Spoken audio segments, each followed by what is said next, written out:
સુરત શહેરના પાંડેસરા જીઆઈડીસી વિસ્તારમાં આવેલી ઓરિએન્ટલ ટેક્સટાઇલ મિલમાં મોડી રાત્રે ભયાનક ભીષણ આગ લાગી હતી.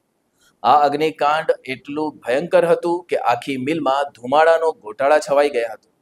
આગની જાણ થતાં જ સ્થાનિકો લોકો ગભરાઈ ગયા હતા અને ફાયર બ્રિગેડને જાણ કરવામાં આવી હતી. ઘટના સ્થળે પહોંચેલી ફાયર બ્રિગેડની 7 થી 8 ગાડીઓએ આગ પર કાબુ મેળવ્યા માટે સતત 3 થી 4 કલાક સુધી કામગીરી કરી. જ્વાળાઓ એટલી તીવ્ર હતી કે મિલમાં સંગ્રહિત કાપડ, કાચો માલ અને અન્ય સામગ્રી ઝડપથી બળીને ખાખ થઈ ગઈ.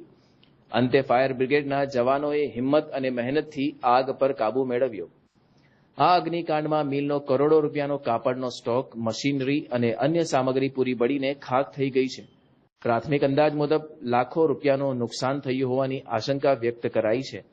મિલ માલિકનો કહેવો છે કે આ આગ લગવાનું ચોક્કસ કારણ અજાણ છે. તપાસ હાથ ધરવામાં આવશે.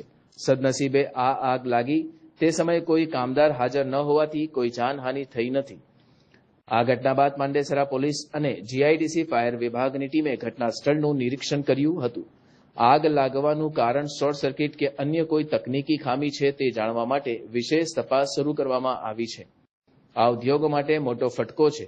આજુબાજુના કારખાનાઓમાં પણ થોડા સમય માટે દહેશતનો માહોલ સર્જાયો હતો. જો કે ફાયર બ્રિગેડની કાર્યવાહીથી વધુ નુકસાન ટળ્યું હોવાનું મનાઈ રહ્યું છે.